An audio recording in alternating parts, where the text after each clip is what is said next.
Balita Express. GV Balita Express. Mga may init na bagong balita, mga balitang dapat mong malaman ngayong umaga. GV Balita Express. GV Balita Express. Mga balitang kinalap ng buong puwersa ng GV 99.9 Batangas. GV Balita Express. GV Balita Express. Mga balita sa loob at labas ng Timog Katagalugan. GV Balita Express. GV Balita Express. Narito na ang GV Balita Express.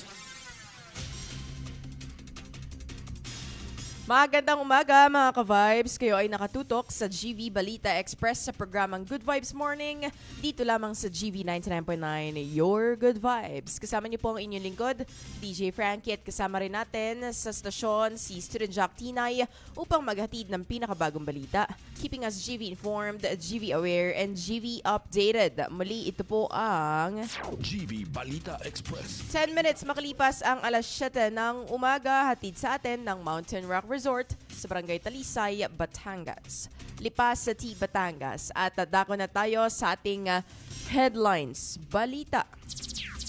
Pilipinas nangunguna sa mga bansang pinakamalaking importer ng baboy.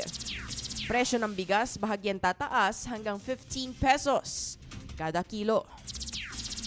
At posibleng pagtaas ng singil sa kuryente inaasahan dahil sa sigalot sa Middle East. At presyo ng diesel sa ilang gasolinahan umabot na hanggang 82 pesos kada litro. Para sa detalye ng balita, Pilipinas nangunguna sa mga bansang pinakamalaking importer ng baboy at sa karagdagang detalye. GV Balita Express. Nalampasan ng Pilipinas ang China bilang pinakamalaking pamilihan ng pork products mula sa Brazil. Ayon sa mga ulat, ito ay dahil patuloy sa umaasa ang bansa na sa pag-aangkat ng karne upang matugunan ang mataas na demand habang nananatiling kulang ang lokal na produksyon. Samantala, batay sa pinakahuling datos ng United States Department of Agriculture o USDA, ang Pilipinas na ngayon ang pangunahing destinasyon ng pork exports ng Brazil matapos itong makapagpadala ng humigit kumulang 433,595 metric tons ng pork products noong 2025. Para sa GV Balita Express, ako po si DJ Frankie sa GV 99.9, Your Good Vibes.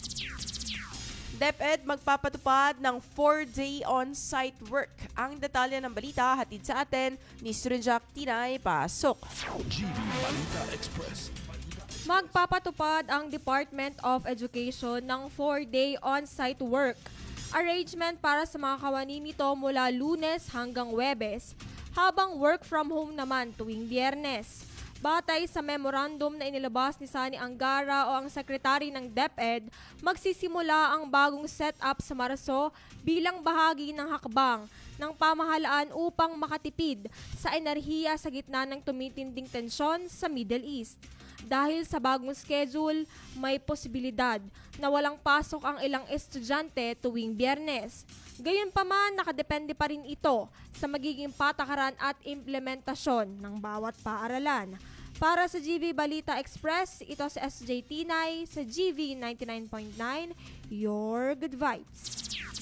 Presyo ng bigas bahagyang tataas hanggang 15 pesos kada kilo. At para sa iba pang detalye, GV Balita Express. inaasahang tataas ng hanggang 15 pesos kada kilo ang presyo ng bigas sa ilang pamilihan sa bansa. Ito ay ayon sa Philippine Statistics Authority o PSA, kasabay ng mga pag-akyat ng inflation noong Pebrero. Sa mga pamilihan, napansin ang pagtaas ng presyo ng iba't ibang uri ng bigas. Ang Ganador Rice sa dating nagkakahalagang 55 pesos kada kilo ay umabot na sa 65 pesos kada kilo. Samantala, ang Lion Ivory Rice ay tumaas din mula 50 hanggang 63 pesos kada kilo na ngayon. Samantala, ipinaliwanag ng PSA na ang pagmahal ng pagkain, lalo na ng bigas, ay kabilang sa mga pangunahing dahilan ng pagbilis ng inflation rate sa bansa nitong Pebrero. Para sa GV Balita Express, ako po si DJ Frankie sa GV 99.9, Your Good Vibes. At posibleng pagtaas ng singil sa kuryente inaasahan dahil sa sigalot sa Middle East. Para sa detalye, Student Jock Tinay, pasok. GV Balita Express. Nagbabala ang Manila Electric Company o Meralco na maaaring tumaas ang singil sa kuryente sa mga darating na buwan dahil sa epekto ng hidwaan sa Middle East sa pandaigdigang presyo ng enerhiya. Ayon kay Larry Fernandez, ang Vice President ng Meralco, bagamat humigit kumulang 60% ng supply ng kuryente ng kumpanya ay nagmumula sa natural gas, kung saan kalahati ay galing sa Malampaya gas field at kalahati naman ay mula sa imported liquefied natural gas. Ang natitirang 40% ng enerhiya ng Meralco ay nagmumula sa coal, renewable energy at sa wholesale electricity spot market. Sa kabila nito, tiniyak ng Meralco na sapat ang supply ng kuryente sa bansa kahit sa nalalapit na tag-init. Para sa GV Balita Express, ito si SJ Tinay sa GV 99.9, Your Good Vibes.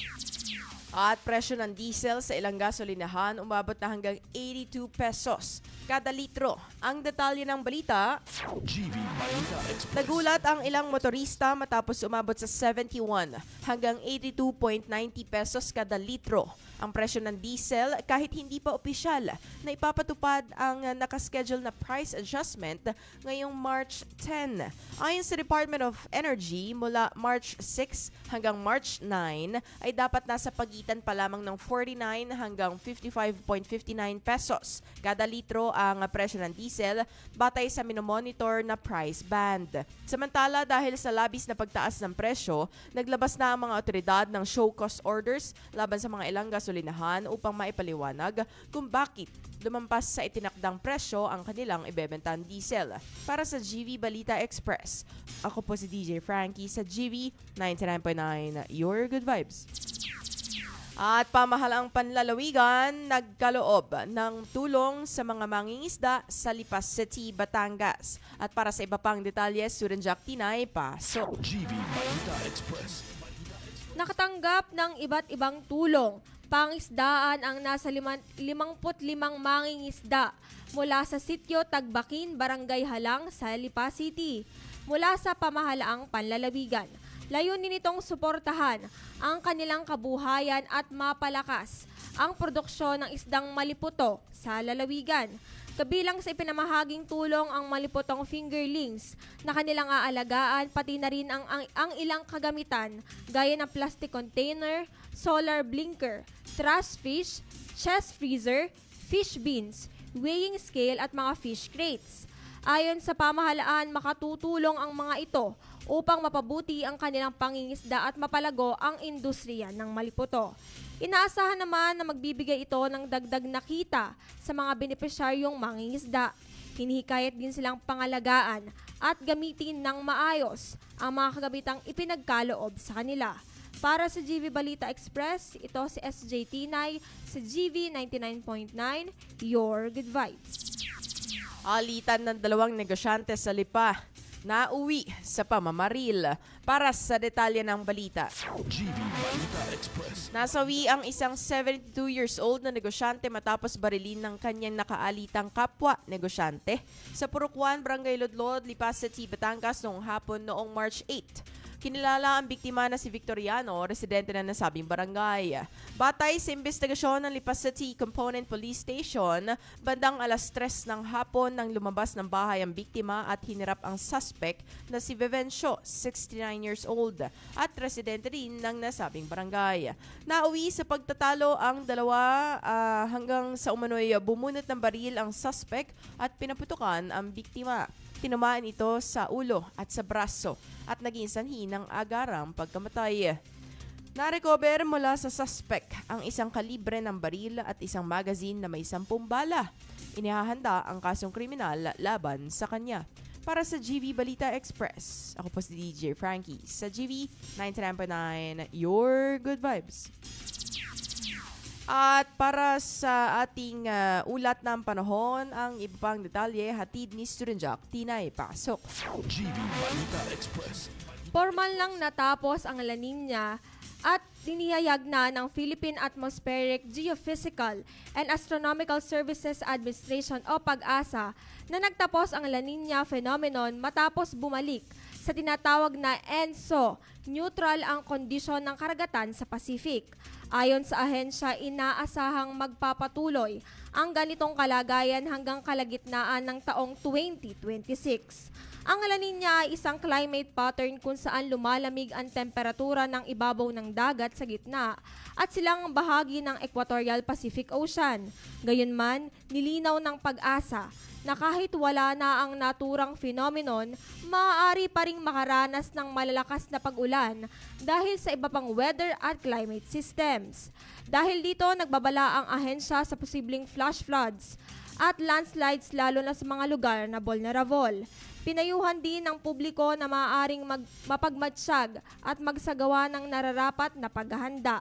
Lalo't na't inaasahang may 4 hanggang 11 bagyo na papasok sa Philippine Area of Responsibility mula Pebrero hanggang Hunyo ngayong 2026.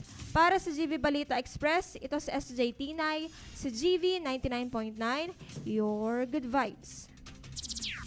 At yan ang kabuuan ng balita hatid sa atin ng Lipa Medics Medical Center. You may follow them on their Facebook page, Lipa Medics Medical Center, their Instagram at Lipa Medics Medical Center, and you may check out their website, lipamedics.com. They have a hypertension promo package inclusive of blood chem 12, ECG, and 2D echo for the amount of just 3,600.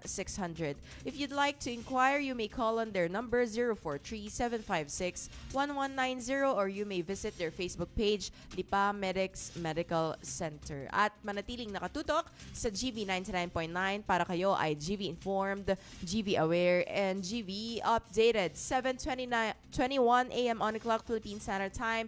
My name is DJ Frankie. Kasama natin sa ating himpilan si Student Jock Tinay dito lamang sa the most influential Good Vibes radio station. This is GV 99.9, your Good Vibes. GV Balita Express. Mga may init na bagong balita, mga balitang dapat mong malaman ngayong umaga.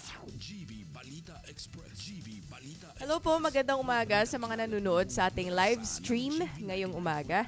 And I just want to wish everyone a very good morning. I know it's a Tuesday morning and nagtataas na ng mga bilihin. But I want to remind everyone that every gising is a blessing. So mga ka-vibes, tutok lang and tune in lang sa aking programang Good Vibes Morning from 6 a.m. to 9 a.m. Again, my name is DJ Frankie sa GV 99.9, your Good Vibes.